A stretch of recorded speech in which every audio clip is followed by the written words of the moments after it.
협상은 결코 쉽지 않습니다.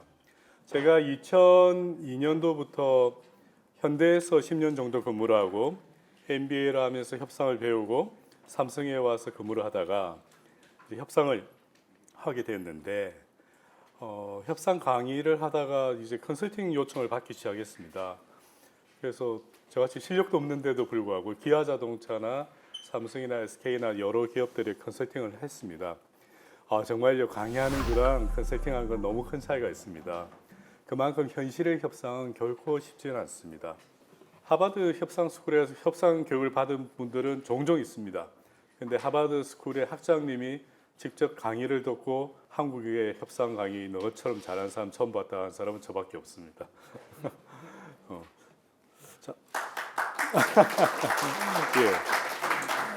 저는 세상을 둘로 나눕니다. 비즈니스맨의 세계를 둘로 나눕니다. 저한테 협상을 배운 분들과 다른 분한테 배운 분으로 나눕니다. 저는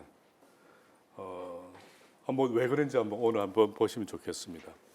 협상이라는 게 너무 어렵습니다. 너무 많이 알아야 되고 알아야 될 것도 너무 많은데 제가 오늘 1시간 동안 여러분한테 뭘 말씀해야 될지 되게 고민입니다.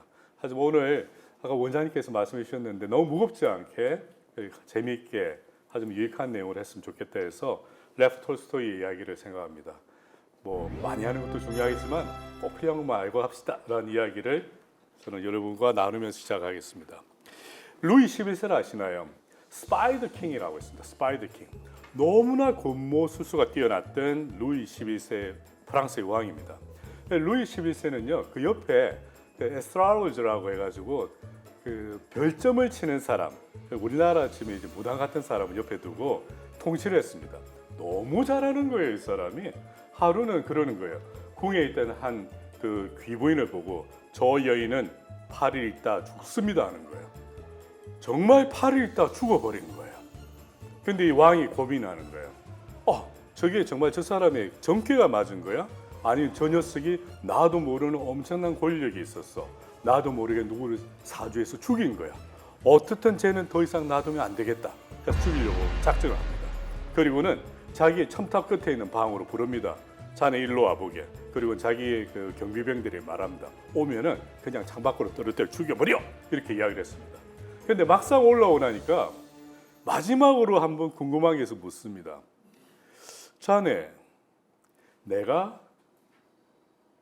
궁금한 게 있는데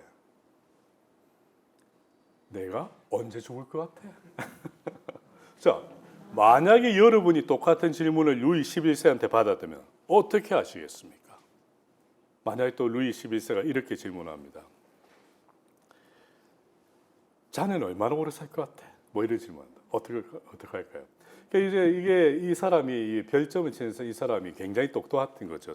가만 보니까 오늘 분위기가 이상하잖아요. 왕이 나를 곧게 보내줄 것 같지 않아요. 그런데 왕의 질문이 뭐였습니까? 다시 말합니다.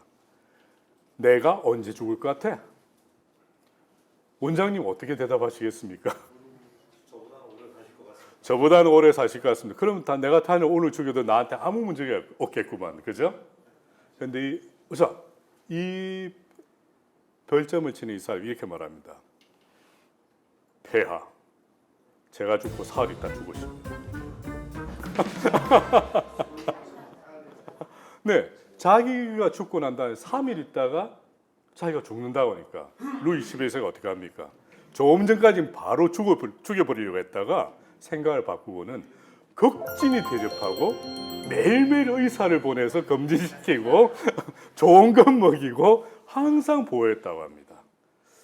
협상은 어찌 보면은 위기를 탈출할 수 있는 굉장히 중요한 방법입니다. 또한 협상은 우리가 뭐 갑질한다고 하잖아요. 어떤 권력을 가진 사람, 우리보다 큰 힘을 가진 사람이 우리를 억누르려고 할 때 그 사람들에 대해서 우리를 보호할 수 있는 신이 주신 큰 선물이 협상이 아닌가 생각을 해봅니다. 근데 이게 비단 서양의 이야기만은 아닙니다. 한번 우리 아시아로 넘어와 볼까요? 아시아에서는 여러분 도요토미 히데요시 아시죠? 도요토미 히데요시가 있습니다. 도요토미 히데요시가 처음에 오다 노부나가의 설하러 왔을 때는 아주 변변치 않은 사람이었죠. 거의 다른 사람 그때 오다 노부나가의 희야에 있던 사람 중에 유명한 사람이 도쿠가와 이에야스 이런 사람이 있지 않습니까? 그러니까 다이묘 아주 명문가의 자제들이 있었는데 도요토미 히데요시는요 너무나 비천한 사람이었습니다. 그랬더니 뭐 인간 취급이나 받았겠습니까? 그런데 열심히 일했죠. 너무너무 열심히 일했죠. 그 한 번은 어느 날그 오다 노부나가 겨울에 나가려고 밖에 문을 놨었는데 신발을 신었더니 분명히 차가워야 될 신발이 따뜻한 거예요. 이게 어떻게 된 거냐 했더니 도요토미 히데요시가 와서 주군께서 감기에 걸리시면 안 되시기 때문에 제가 품고 있었습니다 라고 말을 합니다. 오다 노부 눈에 쏙 들은 거죠. 그렇게 해서 점점 정말 탁월한 역량을 발휘해서 2인자가 됐습니다. 그런데 옆에 있는 아케치 미수히데가 오다 노부나가를 살해합니다. 아케치 미수히데는요 오다 노부나가의 오른팔이었어요. 모든 살림살이를 잘했죠. 그런데 아케치 미수히데는 오다 노부나가에 대해서 반발심이 있었습니다.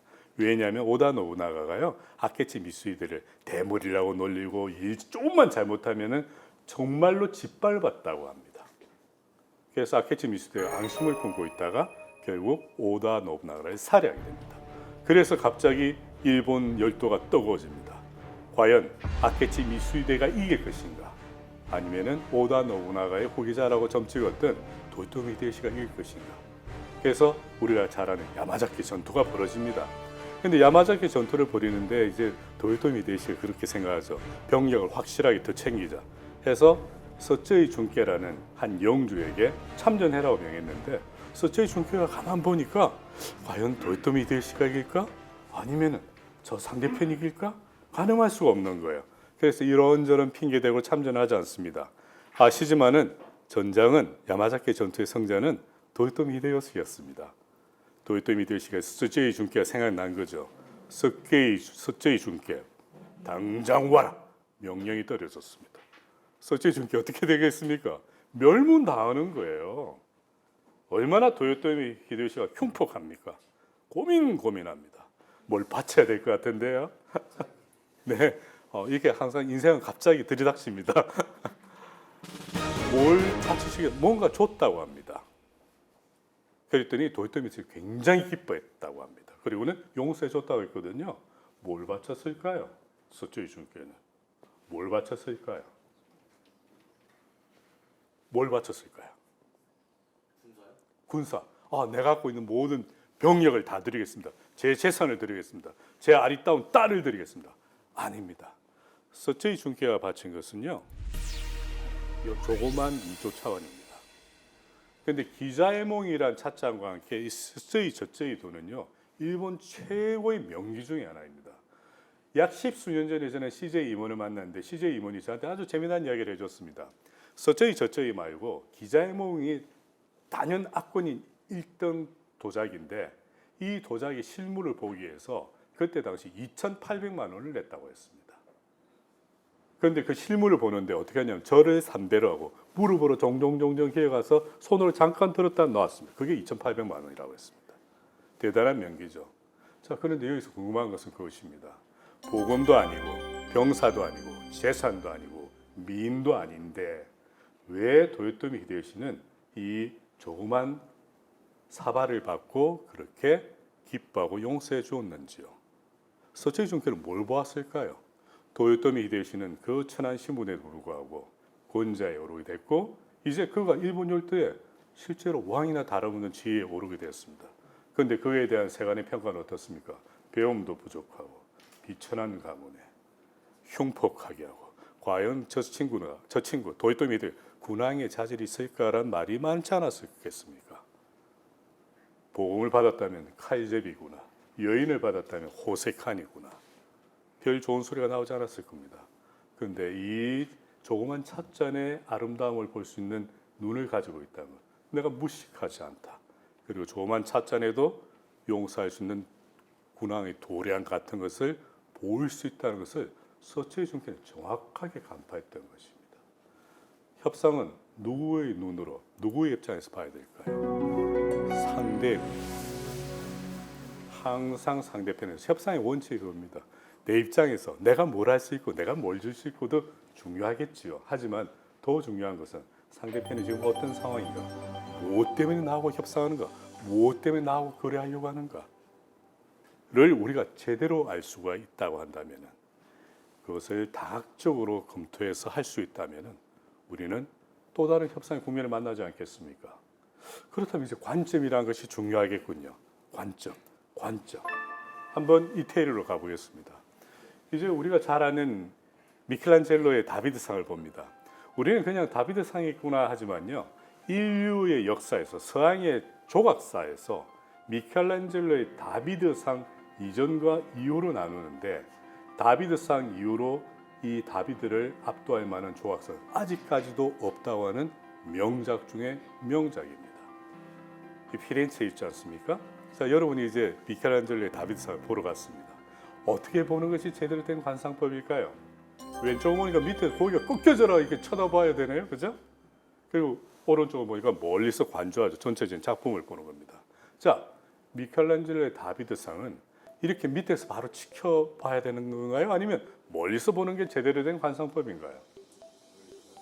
멀리서, 역시 오랫동안 예술 작품을 대하신 점이 있는 것 같습니다. 땡 틀렸습니다. 미켈란젤로의 다비드상 한번 보시죠. 14세 소년을 나타낸 것입니다. 다비드, 그죠? 다윗이지 않습니까? 그런데 보시면은 굉장히 손이 크죠. 실제로는 인체 비례가 하나도 안 맞습니다. 잘못된 것입니다. 그런데 문제는 미켈란젤로가 세계 최고의 거장인데 인체 비례를 몰랐을까요? 정확하게 알고 있었습니다. 다만 미켈란젤로는 자기의 이 다비드상을 사람들이 어떻게 봐주길 바랬냐면은 밑에서 고기가 꺾여져라 올려서 보길 바랬던 것입니다. 그렇게 했을 때 정말 살아 숨쉬는 듯한, 그 근육이 움직이는 듯한 느낌을 받는다는 최고의 글자입니다. 다비드상은요, 바로 밑에서 쳐다봐야 됩니다. 그렇다면은 이 작품은 어떻게 될까요? 또다시 미켈란젤로 작품이네요. 자, 이 작품이 처음 나왔을 때 엄청난 비방을 받았습니다. 왜 그러냐? 아니, 예수님이 중요하지, 예수님이 중요하지 무슨 성모 마리아가 중요하다고 예수님은 저렇게 빈약하게 표현하고 성모 마리아는 저렇게 어깨가 너무 넓잖아요. 보세요. 뭐 헬스클럽 다녔습니까? 굉장히 똑 벌어졌잖아요. 실제로 그때 당시 이런 비난을 받았습니다. 자, 그렇다면 이 조각은 어떻게 봐야 되는 걸까요? 이렇게 앞에서 보는 게 맞을까요? 뒤에서 보는 걸까요? 위에서 보는 거예요. 위에서 봤을 때 성모 마리아는 자취도 없이 사라지고 늘어진 신의 아들 예수 그리스도의 죽음이 보입니다. 내가 당신들 보라고 만든 줄 아시오? 하나님 보라고 만들었어. 당신 아들의 죽음을 보소서. 관점은 대단히 중요합니다. 서양 것만 할 수 없죠. 우리 것도 해야겠죠, 그죠? 자, 이 석굴암의 이 보살을 어떻게 봐야 될까요? 왼쪽이 중앙박물관에 도감이 나와 있는 떡하니 나타낸 사진입니다. 보통 일반적으로 저게 석굴암 본전부를 나타낸다고 하죠. 하지만은 처음에 석굴암이 조성되었을 때 어떤 점에서 어떤 위치에서 보게 만들었을까요? 왼쪽일까요? 오른쪽일까요? 오른쪽입니다. 지금은 우리가 석굴암이라 하지만 모년보울 모시에 동해의 태양이 떠오르면은 지금은 없는 석굴암 본전불에 이마에 박혔던 그 주먹만한 그 금강석이 저 안에 형용할 수 없는 빛의 향연을 일으켰다고 합니다. 그래서 저 위치에서 보는 것입니다. 자, 관점. 이 관점은 똑같이 중요합니다. 협상에서 중요합니다. 여러분, 100만 달러, 요즘 한 13억 합니다. 그죠? 강남에서 13억이면요, 한 10평 아파트도 못 사요, 요즘은. 하지만은 이세돌이 알파고하고 대전했을 때 100만 달러는 엄청난 돈이었습니다. 당시 이세돌은 약간 하강기였거든요. 이제 은퇴를 고려할 정도로 하강기였습니다. 그런데 알파고가 어떻게 했습니까? 한 번, 5번, 5번만 대국을 해주십시오. 그럼 100만 달러를 드리겠습니다. 그리고 이렇게 말합니다. 돈도 돈이지만은 이번 이 대국은 전 세계에 방영이 될 겁니다. 이세돌 당신의 이름은 아시아에서 일부 바둑 팬들에만 알려졌던 당신의 이름은 이제 전 세계에 모르는 사람이 없을 겁니다. 그리고 우리가 시뮬레이션 해봤더니 알파고가 이길 확률이 극히 적습니다. 당신이 이길 겁니다. 하니까 이 새들이 느끼었대요. 이건 뭐 너무 쉬운 게임 아닙니까? 그리고 10억이란 돈이 들어와요? 하죠라고 했습니다. 이 소식을 누구한테 전했냐면은 이 친구가 구글의 회장한테 바로 전화를 드렸습니다. 왜? 계약되면 바로 알려달라고 했거든요. 구글의 회장이 그때 당시 뉴욕의 상공을 헬리콥터로 날아가고 있었다면서 미팅을 하러 갔는데 회장님 계약됐습니다. 얼마에 됐는데 100만 달러요 라고 했을 때 구글의 회장의 첫 마디가 What? What? 뭐라고였습니다. 왜 그러냐면은 미국 사람들에게 협상에서 첫 번째 제안은 무엇입니까? 거절하는 제안입니다. 그것은 그냥 제일 나쁜 조건이기 때문에 당연히 거절할 줄 알고 이것이 알파고가 나중에 엄청난 성공을 거두고 그것이 구글의 주가에 영향을 미친다는 걸 알고 있었기 때문에 최소한 500만 달러 정도 1000만 달러도 줄 수 있는 그런 상황이었는데 처음에 100만 달러 준 거 보고는 그걸 덜컥 계약한 거 보고 구글의 회장이 너무 놀랐다고 합니다. 이것이 대한민국의 협상의 현시점이지 않을까라는 생각을 해봅니다. 실제로 알파고의 이 승리로 인해서 구글의 주가가 60억 달러가 증가했다고 합니다. 자, 상대방이 60억 달러의 수익을 얻는데 100만 달러 받아도 되겠습니까? 아니잖아요, 그죠? 하지만 관점, 이 새들에게 관점, 이 새들이 당신의 이름이 세상에 널리 알려질 것이고 당신이 지금 디클라이닝 이게 하락세이지만 다시 한번 당신의 이름이 올 것이다. 이 새들을 마음 후벼 파버린 거죠. 그랬더니 100만 달러 오케이 한 것입니다. 이처럼 협상은 조금 생각을 깊이 해야 되는 부분입니다. 여러분 맥도날드 햄버거 1호 매장이거든요. 그때 당시에 아주 상표가 됐습니다. 우리는 100만 개 이상 팔았다라고 했는데 우리가 알고 있는 맥도날드의 이 기업이 제가 지금 소개드리는 맥킨레인이라는 CEO가 맥도날드를 운영하면서 글로벌 기업으로 성장합니다. 자, 그럼 여쭙겠습니다. 맥도날드나 햄버거를 파는 기업의 CEO니까 어떤 것을 생각할까요? 머릿속에 무엇을 가장 많이 담고 있었을까요? 한번 여쭤봐도 될까요? 같은 CEO이시니까 만약에 내가 맥도날드 햄버거의 CEO다라면 머릿속에 무엇을 가장 많이 생각하실 것 같습니까? 이윤, 돈. 너무 좋은 멋진 대답입니다. 레시피도 생각할 것이고 마케팅 방안도 생각할 것입니다. 하지만은 맥도날드 우리가 알고 있는 이 세계적인 글로벌 기업으로 만들었던 전설의 CEO 맥킨렌의 머릿속에는 이 생각밖에 없었습니다. 사람들이 뭘 원하는지, 뭘 두려워하는지, 어떤 데 강점이 있고 어떤 약점을 갖고 있는지, 어떨 때 좌절하고 절망하는지 속속들이 꿰고 있어야 한다. 이것이 우리가 알고 있는 단순한 햄버거 가게였던 맥도날드를 세계적인 글로벌 기업으로 만들었던 CEO의 머릿속에 뿌리 내리고 있었던 제일 중요한 내용들이었습니다. 결국은 협상이라는 것입니다. 협상이라는 것입니다. 어떻게 하면 내가 하는 모든 협상에서 우리가 원하는 결과를 얻어낼 수 있을까? 어떻게 상대의 약점을 후벼 팔까만 생각했던 CEO의 고뇌입니다. 바르고 공정하고 소탈한 건 좋은데 지나친 언사는 삼가해라라는 것을 하다 보니까 실제로 국제협상에서는 미국이나 서유럽 사람들은요 굉장히 강하게 위협을 가합니다. 그런데 우리나라는 그런 경우 좀 보기가 힘듭니다. 그런데 위협을 왜 해야 될까요? 위협을 하면요 두려움이 자극이 됩니다. 사람이 두려움이 자극되면 어떻습니까? 굉장히 위협의 강도가 높아지면 보호 본능이 작동을 합니다. 어떻게든 살아야 되죠. 이 상황에서 탈출하고 싶죠. 그러면 어떻게 될까요? 이때까지 내가 반대했던 것, 싫다고 했던 모든 것들에 대해서 입장이 바뀌게 됩니다. 지금 그럴 상황이 아니야라게 되죠. 그러면은 입장 바뀌면서 협력을 우리가 이끌어낼 수 있습니다. 제가 협상을 컨설팅을 하는데요.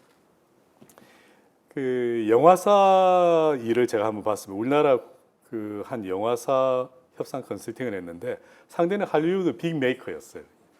너무 강해요. 너무 강해요.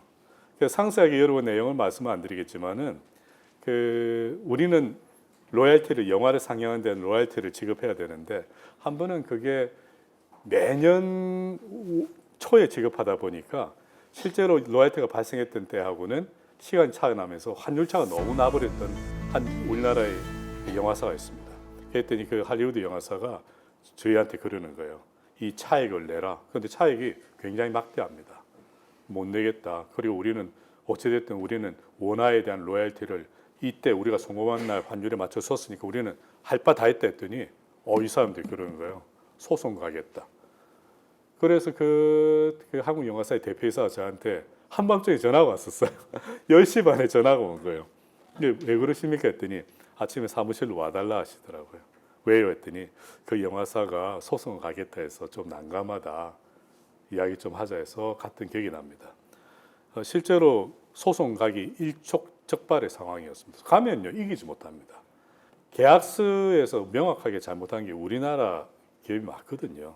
그 몰랐더니 저한테 의뢰하기 전에 우리나라의 주요 그 로펌이나 해외 로펌에 미리 물었더라고요. 근데 다 거절을 했대요. 이길 수 없는 건이다.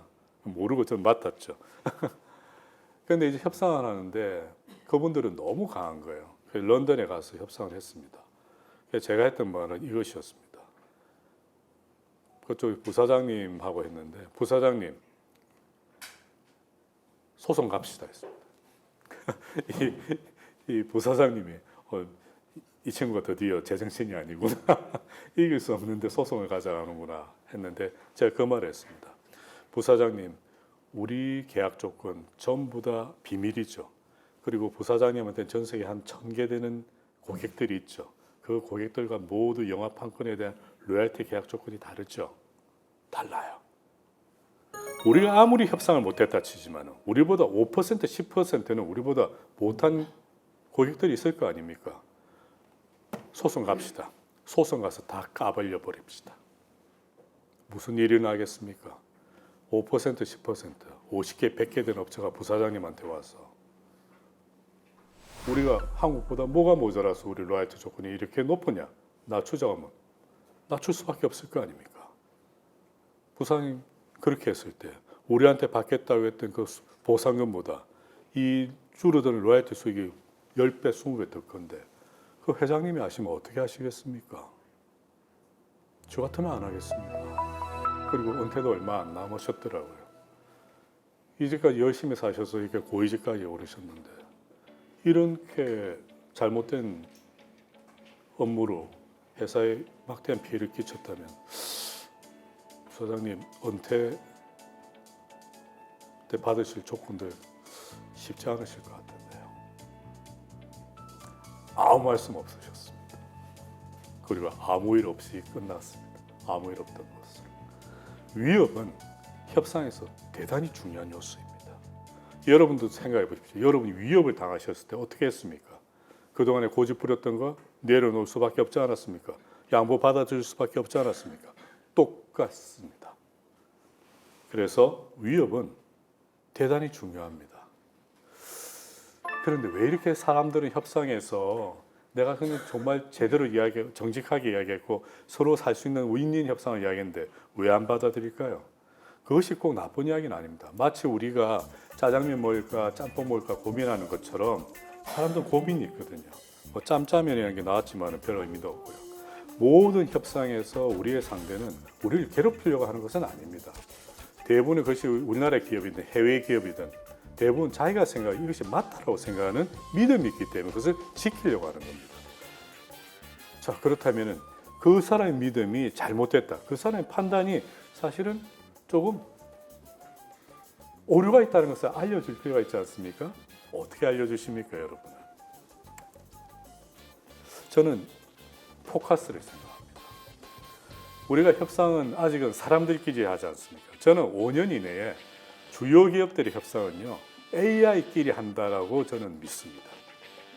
앞으로 5년 이내에 사람은 협상에 개입하는 포션이 엄청나게 줄어들 때가 옵니다. 여하튼 현재는 우리 사람끼리 하니까요. 사람들은 어떻게 커뮤니케이션 합니까? 이야기하지 않습니까? 대화합니다. 스토리로 하죠. 저는 그래서 이야기의 초점이 중요하지 않나라는 생각을 해봅니다. 흔히도 우리가 잘 아는 헨젤과 그리텔이라는 그 동화책에 보면은 헨젤과 그레텔이 숲속에 버려졌습니다. 그레텔이 막 울죠. 오빠 우리 여기서 이제 늑대들한테 뜯겨 죽겠어. 그레텔 걱정하지 마. 내가 어젯밤 엄마 아빠 이야기하는 거 들었는데 우리를 여기 버린다고 하셨어. 그리고 안 찾아온다고 하시더라고. 뭐 늑대한테 물려 죽겠지 하시더라고. 그래서 내가 밤에 몰래 나가서 빛나는 조약돌을 주워왔단다. 너는 몰랐겠지만 내가 여기까지 올 동안 조약돌을 하나하나씩 떨어뜨렸지. 봐, 보이지? 환한 달빛 아래 빛나는 조약돌이 보이지? 하는 이것이 포커스입니다. 우리가 상대편하고 이야기를 할 적에, 협상을 할 적에 협상 자체의 최종 목표인 어떤 숫자를 뒤흔드는 것은 대단히 어렵습니다. 하지만은 이야기는 할 수 있습니다.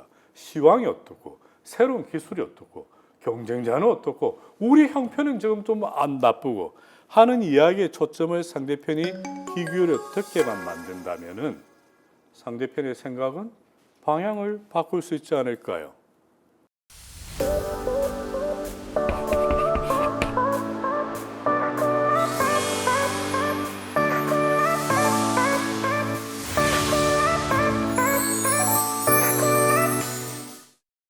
저는 포커스가 관점이라고 생각합니다. 여러분이 어떤 이야기를 어떻게 푸느냐가 관건이라고 생각합니다. 과연 그것이 가능할까요? 저는 협상의 초점을 바꾸면요, 이야기가 바뀐다고 생각합니다. 제가 조금 전에 한 영화사 이야기를 들었습니다. 협상의 초점 첫 번째 무엇이었습니까? 상대는요, 소송 가겠다라고 했습니다. 그런데 제가 무슨 이야기를 했습니까? 초점을. 당신들의 고객이 있는데 그 사람들의 로열티 조건이 다르다라 라는 이야기를 했습니다. 그러니까 생각이 바뀝니다. 기준이 달라집니다. 소송 갔을 때 한 몇천만 달러 당기려고 했더니 로열티가 감사하는 금액은 수억 달러네? 계산을 두드려 봤더니 이것은 얻는 것보다 실이 훨씬 더 크네? 그렇다면 소송을 가면 되나 안 되나? 안 되네. 저는 사실은 초점이 바뀌면 기준이 달라지고, 기준이 달라지면 평가가 달라지고, 평가가 달라지면 선택이 바뀐다고 생각합니다. 우리 제품은요, 그 기사 제품 뭐 좋지만은 현재 저희 제품 굉장히 좋은 납품업체에서 납품받고 있습니다. 저희는 품질이 관건입니다. 라고 하는 업체가 있다고 생각해 보겠습니다. 그것도 어떻게 하시겠습니까? 품질이 갑자기 좋아집니까? 그렇지는 않거든요. 그런데 우리의 장점은 어디 있습니까? 가격에 있다라고 생각해 보겠습니다. 품질, 저희가 품질은 조금 못합니다만 지금 요즘 시장 상황이 굉장히 안 좋고 소비자들은 높은 가격을 지불하고 제품을 살려고 하지 않을 때 결국은 원가가 중요하지 않습니까? 저희는 거기에 못지않은 품질이 있지만 저희 납품가가 싸다는 거 알지 않습니까? 한번 가격 가지고 한번 이야기해 보시죠. 한번 초점을 바꾸면 어떻게 되겠습니까? 이전에는 기준이 품질이었다가 기준이 가격으로 보니까 평가해 보니까 기존의 업체는 품질은 좋지만 어떻습니까? 알고 봤더니 너무 원가가 비싸서 우리 원가 부담을 갖고 있던 거예요. 그런데 이번에 그렇게 품질이 큰 문제가 없다면은 원가가 싼 것 어차피 경영청에서 원가 절감하라고 했으니까 한번 해볼까? 한번 한 로트만 넣어보세요. 라고 할 수 있을 때 우리한테 기회가 오지 않을까요? 자, 그런데 트럼프는 대통령이 되기 전에 부동산 개발업자지 않습니까? 이 트럼프도 이 포커스 전략을 알고 있었던 것 같습니다. 여러분, 트럼프가 지금 보이고 있는 것이 이 건물의 조감도가 뭐냐면요, 이게 트럼프 타워입니다. 트럼프가 그렇다 하지 않습니까? 대통령이 당선되고 나서 백악관에 갔더니 그 백악관 그 당직자들한테 그랬다고 하죠. 나 우리 집에서 출퇴근하고 싶은데 왜요? 백악관이 너무 볼품이 없어, 너무 초라해. 자기 눈에 보기엔요, 백악관이 너무 소박한 건물이었다고 합니다. 왜? 자기는 여기서 펜트하우스에 살고 있었거든요. 무진장 좋은 집에서. 그런데 이 건물을 지을 때 난관이 있었습니다. 왜 난관이 있었냐면은 바로 티파니 빌딩이라는 난관이 있었습니다. 옛날 분들 아시겠지만 티파니에서의 아침에 일어난 그 첫 장면입니다. 이 티파니의 보석 가게가 있는 건물이 너무 아름답고 티파니의 그 회장이었던 호빙이 티파니 건물을 너무 사랑했기 때문에 주변에 건물을 못 짓게 했대요. 그런데 도널드 트럼프는 60층이 넘는 초고층을 짓겠다고 하니까 반대했다고 합니다. 트럼프가 고민했습니다. 어떻게 하면 티파니 회장이 건물을 짓게 만들 수 있을까? 허가를 할까? 여러분, 우리나라에서 잘 없지만 여러분 에어라이트라는 것이 있습니다. 뉴욕에 가면은 가운데 센트럴 파크가 있지 않습니까? 센트럴 파크 주위에 있는 빌딩들은요 무지막지하게 비쌉니다. 세계에서 제일 비싼 빌딩 한 200평 정도 된 아파트가 있는데요. 시가가 얼마나 3천억 원이 넘습니다. 왜 그러냐면 저는 건물이 그렇게 잘 만들어졌나 했더니 그게 아니라 이 고층 100 몇십 층짜리 그 초고층 펜트하우스 그 빌딩 아파트를 세우기 위해서 주위에 있는 주요 건물들의 에어라이트 공정권을 다 사는데 그 비용이 정말 막대하다고 합니다. 그래서 이제 자기도 트럼프도 이것을 짓기 위해서 이제 호빙 회장한테 이제 설득을 했는데 이렇게 했다고 합니다. 호빙 회장님 한번 뵙시죠. 봅시다. 회장님, 저한테 에어라이트 티파니 빌딩 위에 있는 이 공간에 에어라이트를 안 파시면은 저는 뭐 그렇게 큰 꿈이 없고요. 이렇게 보잘것없고 굉장히 누더기 같은 건물을 짓겠습니다 하고 굉장히 조형물을 가져왔는데 너무 형편없는 건물 조형물을 가져왔대요. 호빙 회장이 보니까 이런 자기가 그렇게 소중하게 생긴 티파니 빌딩 옆에 이렇게 보잘것없고 흉측한 건물이 생긴 거 보니까 짜증이 나는 거예요. 회장님, 저한테 에어라이트를 파시면은 이런 건물을 짓겠습니다 하면서 우리가 알고 있는 60층이 넘는 초호화 트럼프 타워 조형물을 보여줬더니 안심을 하더랍니다. 그래도 얼마냐 해서 500만 달러 드리겠습니다 했다고 합니다. 그랬더니 바로 승낙을 했다고 하죠. 실제로 500만 달러가 아니고요. 수천만 달러를 받을 수 있는 가치가 있다고 합니다. 그런데 왜 호빈양은 500만 달러 받고 말았을까요? 조금 전에 보니까 자기가 에어라이트 안 팔면은 흉측한 건물 짓겠다고 하니까 정말 싫었는데 뭐 에어라이트만 팔면은 괜찮은 건물 짓겠다니까 승낙을 한 거죠. 바로 이것이 트럼프 타워입니다. 지금은 뉴욕의 5번가에서 제일 중심되는 건물입니다. 한때 이 5번가에서 제일 중심되는 건물은 어디였냐면 바로 요겁니다. 저게 티파니 빌딩입니다. 그러니까 도널드 트럼프가 상당히 협상력이 있다는 거죠. 병 주고 약 주고 하면서 상대편의 관점을 흔들어 버렸던 것이죠. 호빙 회장입니다. 도널드 트럼프입니다. 자, 관점은요 있는 것도 있지만 협상에서 관점은 만드는 것입니다. 이번 협상에서 관점은 여러분한테 달려 있습니다.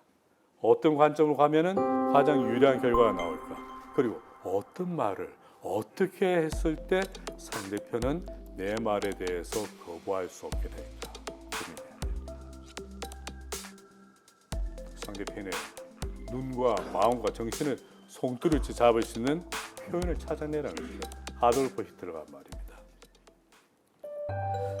그렇게 해서 성공한 사람이 또 한 명 있습니다. 손정희입니다. 손정희가요 미국의 유명한 명사들이 나오는 쇼에 나왔어요. 왜 그러냐면요. 손정희 말이 그렇습니다. 45분 동안에 450억 달러란 투자금을 유치한 전대미문의 전설적인 투자 협상을 한 사람이 손정희였기 때문입니다. 대상은 누구였냐면요. 사우디아라비아의 왕세자인 모하메드 빈 살만을 상대로 45분간 협상을 했고 45분 만에 450억 달러를 유치했습니다.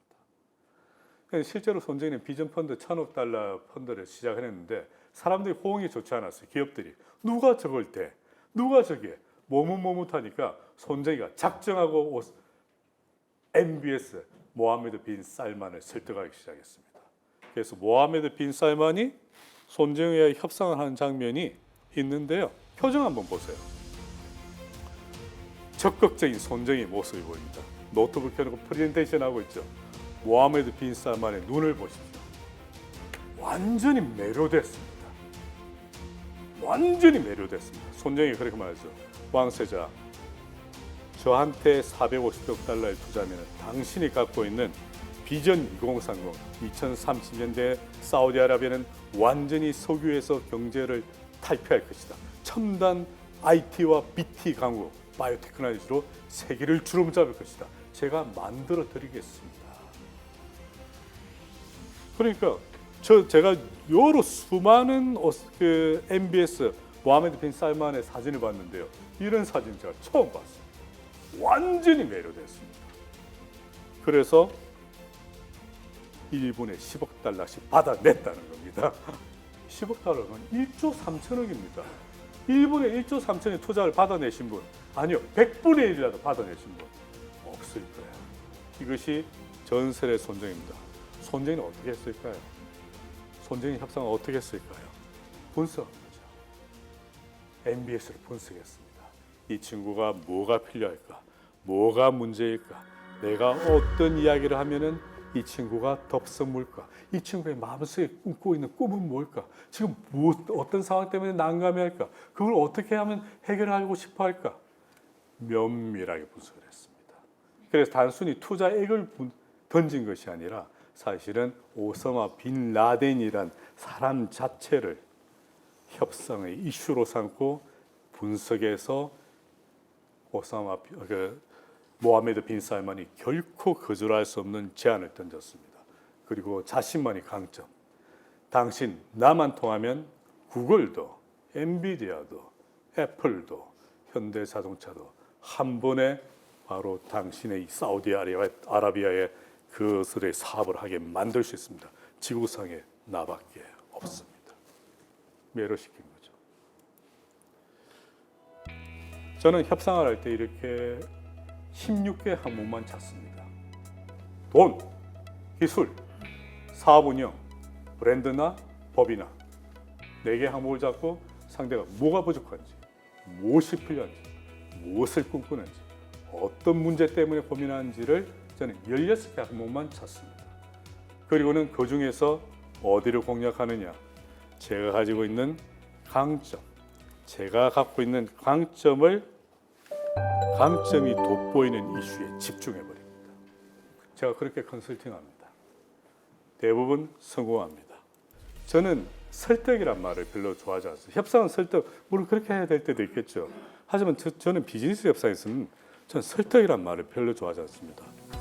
저는 적절하게 정보를 제공하고 적절하게 대화해서 나의 고객이 나의 이야기를 들으면서 정보를 보면서 자기 나름대로 분석하고 판단했는데 내가 주는 조건, 내가 제안한 조건이 최상이다라고 스스로 느끼게 만드는 것이 저는 최상이라고 봅니다.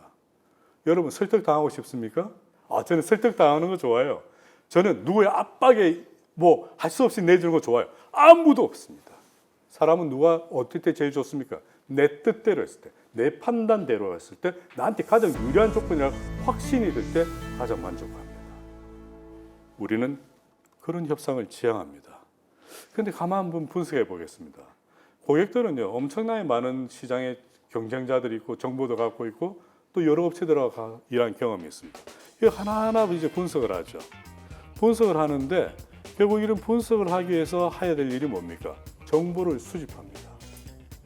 정보를 수집하고 그 정보를 분석하겠죠? 면밀하게 분석합니다. 그리고는 과연 이것이 필요한가? 우리가 이 업체하고 해야 되나? 이 제품을 해야 되나? 이게 검증을 합니다. 그런데 이때 사실 큰 허들이 있죠. 왜냐? 기존에 그리하던 업체도 있고요. 경쟁사도 있고 베트나라고 하죠. 다른 대안들이 있습니다. 이게 살아있으면 되게 힘듭니다. 자가치 시장의 횟감이 펄떡펄떡 살아서 싱싱하게 있던 상대의 대안을 협상 초중반에 확실하게 제어를 못하면요. 협상 막바지에 항상 뒤엎어집니다. 그래서 상대의 대안을 제거해야 되는데 우리가 정말 확실하게만 어필할 수 있다면 대안을 스스로 버리고 우리하고 거래를 하는 것이죠. 이것이 우리가 일반적인 협상 스쿨에서 말하는 협상의 프로세스입니다. 그런데 저는 과연 그렇다면은 우리는 어떻게 해야 될까? 정보를 심고 인식이 형성되고 욕구를 자극하고 베트나가 제거되면 거래가 된다는 걸 알았는데 그렇다면은 고객의 머릿속에서는 저렇게 형성된 프로세스가 진행된다면 정보를 우리는 심어야 되겠죠, 그렇죠? 정보를 수집한 사람 정보를 심고 정보를 잘 심어서 인식을 형성시켜서 우리 것을 사고 싶은 욕구를 만들고 다른 경쟁자들을 잘 제어하면 판매가 되는 거거든요. 우리가 할 일은 이거라고 생각합니다. 왜요? 이렇게 했을 때 우리는 우리를 원하는 결과를 얻는데 이게 세계 최초의 자판기입니다. 무슨 자판기일까요? 금 자판기입니다. 이게 두바이에서 첫 번째 나왔던 금 자판기입니다. 돈을 넣으면 금이 나옵니다. 협상은 뭘까요? 우리가 하기에 나름이라는 겁니다. 인간은 반응하는 기계란 겁니다. 여러분 우리는 생각합니다. 그건 내가 판단했어. 내가 결정했어. 많은 경우 그렇거든요. 과연 그럴까요? 우리가 판단하고 결정하는 것들이 순수하게 나만의 생각을 했던 것들은 과연 얼마나 될까요? 오히려 상황이 그렇게 만들고 어떤 특별한 사람을 만나고 어떤 특별한 정보 때문에 그것 때문에 그렇게 한 적은 없다고 보십니까? 마찬가지입니다. 저는 사람은 반응하는 기계라고 봅니다. 우리가 뭘 넣는가에 따라서 나오는 것이 다르다는 거죠. 그래서 여러분이 제안하는 비즈니스 제안인데 마치 고객이 듣기에는 원래 자기가 찾고 있던 것처럼 이게 원래 내가 원했던 것처럼 자기가 판단하고 분석을 다 했는데 이게 최사인 것처럼 느끼게 만들면은 제일 좋지 않을까요? 어떤 방식으로요? 정보를 심는데 스토리로, 대화로. 특히 여러분들은 CEO시지 않습니까? 중요한 협상에서 여러분의 좋은 대화로, 이야기로 상대편의 생각을 한번 바꿔볼 수 있지 않습니까? 우리 선조들이 참 현명하세요. 말이 시다란 말이 정말 맞는 것 같아요. 우리가 협상에서 어떤 이야기를, 어떤 정보를 어떻게 상대편한테 전달할지 따라서 상대편의 머리는 말에 싹이 틉니다. 내가 의도한 생각에 싹이 튼다는 것이죠. 결국 우리가 하는 협상은 이야기인 것 같습니다. 우리가 어떤 이야기를 잘 정밀하게 튜닝해서 던진다면 상대는 우리의 제안을 받아들이고 그래서 저는 스토리가 협상이라고 생각합니다. 실제로 마케팅이라는 개념이 많이 바뀌었습니다. 옛날에 마케팅은 우리 제품 어떤 기능이 있고요, 가격은 얼마고요, 이런 장점이 있습니다가 마케팅이었는데요. 세계적인 마케팅 전문가인 세스 고든이 한 말입니다. 마케팅은 더 이상 우리 제품이 무엇이다를 설명하는 것이 아니다. 마케팅은 무엇이다? 우리 제품과 서비스가 들려주는 이야기다라고 했습니다. 과연 그것이 맞을까요? 우리나라의 1년 총생산이 1.60 달러 정도 됩니다. 1.6 트릴리언 달러 정도 됩니다. 여러분, 애플은 1년에 얼마를 팔까요? 2.6 트릴리언 달러. 우리나라 국민 총생산의 2배 가까운 매출을 일으킵니다. 그렇다면 이렇게 대단했던 회사가 언제 만들어질까요? 스티브 잡스가 만든 거 아닙니까? 스티브 잡스가 처음에 애플이란 자기 차고에서 만들었을 때 이미 IBM이라는 세계 최대 컴퓨터 회사가 있었습니다. 지금 IBM은요, 컴퓨터 사업 포기한 지 30년이 지났습니다. 왜요? 애플 때문에요. 스티브 잡스 때문에요. 왜 스티브 잡스 때문에 그렇다고요? 스티브 잡스의 현란한 스토리텔링 때문에 그렇습니다. 기억하십니까? 처음에 아이패드를 만들고 아이폰을 만들었을 때 세계가 열광을 했습니다. 스티브 잡스의 프레젠테이션을 보면 사람들이 열광을 합니다. 아이폰이 나오면 2박 3일 기다렸다가 텐트를 치고 노숙을 하면서 삽니다. 왜요? 아이폰의 기계적 성능 때문일까요? 스토리 때문이죠. 애플이 갖고 있는 스토리 힘입니다. 이 스토리가 IBM을 무너뜨리고 세계 최대 기업, 한때 세계 최대, 지금 엔비디아가 1위니까 자리를 물려줬는데 애플이 한때 세계 최대 기업이 될 수 있는 것은 바로 스토리입니다. 우리는 스토리노믹스의 시대에 삽니다. 협상도 마찬가지입니다. 우리 이야기를 어떻게 할까? 과연 스토리가 그렇게 중요한 걸까요? 제 이야기가 아니라 협상을 하는 사람들의 이야기가 아니라 마케팅한 사람의 이야기가 아니라 뇌과학자가 한 말입니다. 포르투갈의 유명한 뇌과학자 안토니오 다마시오라는 사람이 한 말입니다. 인식은, 의식은, 사람의 생각은, 사고는 두뇌가 스토리텔링 파워란 단순한 파워로 획득할 때 비로소 작동한다. 이 말이 무슨 말이냐면요. 내가 기존에 갖고 있던 생각, 고집, 편견 이런 것들이 언제 무너지고 내가 기존에 거래하던 업체를 언제 바꾸냐는 거죠. 내가 평소에 쓰던 그런 재료가 아니라 새로운 업체에서 새로운 물품을 언제 구매하게 되느냐. 놀라운 스토리를 들었습니다. 생각이 바뀐다는 이야기. 그래서 요즘은 핵심이 스토리입니다. 스토리는 인간 의식의 운영체계다. 미국의 다미안 월트라는 뇌과학자가 한 것입니다. MRI를 마구 찍어봤죠. 사람이 언제 사고가 바뀌느냐 봤더니 숫자를 볼 때, 사진을 볼 때 일부가 뇌가 작동하는데 재밌는 흥미로운 스토리를 들려줬더니 온 뇌가 덜썩덜썩 하더라는 겁니다. 그러면서 기존에 갖고 있던 생각과 관념을 바꾸더라는 이야기입니다. 우리의 협상은 이제 스토리가 돼야 됩니다. 그런데 누구의 스토리를 해야 될까요? 쇼펜하우어가 한 말이 있습니다. 혹시 여러분 쇼펜하우어 독일의 최고의 철학자 아니었습니까? 당대 최고의 스카기였습니다. 결혼하지 않았던 그 독신으로 사망인데요. 우리의 협상의 스토리가 어떤 내용으로 되어야 될까요? 물론 우리 회사 이야기, 우리 제품에 대한 이야기, 기술에 대한 이야기도 해야겠지요. 하지만 우리가 들려주는 협상의 스토리의 주 내용은 우리 앞에 있는 고객이고 우리 협상의 타겟이어야 됩니다. 그래서 우리는 생각해야 됩니다. 이 지금 무슨 생각을 할까? 어떤 것을 지금 제일 중심적으로 생각하고 어떤 것이 가장 우선 급할까? 고객은 생각하고 이제 협상을 하는데 이제 한번 사람을 낚아보겠습니다. 고객을 한번 낚아보겠습니다. 뭘로 낚아냐면 미끼는 네 가지입니다. 희망, 필요, 욕망, 그리고 골치 아픈 문제. 이거 가지고 한번 낚아볼 텐데 이 낚일까요? 소유 효과라고 합니다. 집착입니다. 애착입니다. 지금 내가 계약서에 사인을 하려지만 내가 사인만 하면은 이 모든 문제가 해결되면서 나는 부자가 되고 인생 완전히 떠도고칠 수 있다라는 생각에 사로잡히게 만드는 거죠. 비즈니스 똑같지 않습니까? 우리 제품을 쓰면은 나하고 거래하면은 당신의 사업은 완전히 달라진다는 것. 아까 이세돌이 그렇게 했지 않습니까? 100만 달러 당신 전 세계 이름을 알릴 겁니다. 사로잡히게 하는 거죠. 그런데 이걸 강요했습니까? 설득당했습니까?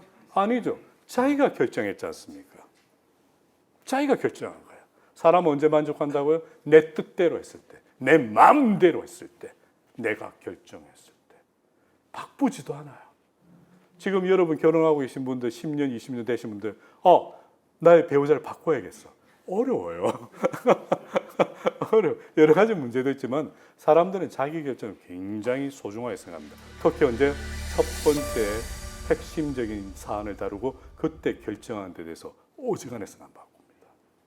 그래서 초기의 협상에서 이러한 스토리텔링을 통해서 상대편의 마음을 사로잡는 것 굉장히 중요합니다. 한 번만 마음이 꽂히게 되면 어떤 일이 일어나냐? 확정 편향이라는 것이 일어납니다. 이제는요, 누가 무슨 말을 해도 안 바꾸는 상황이 옵니다. 우리 고객들은 우리 협상사인데 이런 거 몰라도 됩니다.